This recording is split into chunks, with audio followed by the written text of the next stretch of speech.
पगार, ग्रॅज्युइटी, पेन्शनचा हिशोब जुळणार. नियुक्ती ते सेवानिवृत्ती, सरकारी कर्मचाऱ्यांचे रेकॉर्ड आता एका क्लिकवर. शासकीय कर्मचाऱ्यांसाठी एक महत्त्वपूर्ण बातमी आहे. आता सरकारी कर्मचाऱ्यांचे नियुक्ती ते सेवानिवृत्तीपर्यंतचे रेकॉर्ड एका क्लिकवर दिसणार आहे. कर्मचाऱ्यांची सेवा पुस्तिका आता डिजिटल होणार आहे. कर्मचारी रुजू झाल्याच्या तारखेपासून ते सेवानिवृत्त होईपर्यंत त्यांची सगळी माहिती ऑनलाईन भरली जाणार आहे. त्यामुळे हाताने नोंदीत होणाऱ्या चुका, दिरंगाई, सेवा पुस्तिकेतील माहिती अपडेट असणार आहे. त्यामुळे सेवानिवृत्तीच्या वेळी कर्मचाऱ्यांचा पगार, ग्रॅज्युइटी, पेन्शन, पीएफ अशा सर्व बाबींच्या कागदपत्रांची पूर्तता वेळेत होऊन त्यांचा भविष्यकाळातील मनस्ताप वाचणार आहे. Maha e human resource management system या नव्या प्रणाली अंतर्गत डिजिटलायझेशन सुरू होत आहे.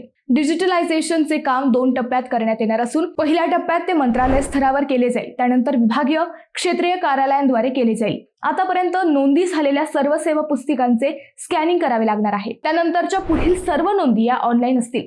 सद्यस्थितीला सेवा पुस्तकांची मूळ कॉपी कार्यालयाकडे तर दुसरी कॉपी कर्मचाऱ्याकडे असते. अनेकदा कर्मचाऱ्यांकडील सेवा पुस्तिका तर काही वेळी कार्यालयीन पुस्तिका अपुऱ्या असतात. ऑनलाईन झाल्यामुळे या त्रुटी कमी होतील. तसेच सेवानिवृत्तीच्या वेळी पगार, ग्रॅज्युइटी, पेन्शन अशा पैशांसंबंधीच्या हिशोबाला वेळ लागणार नाही.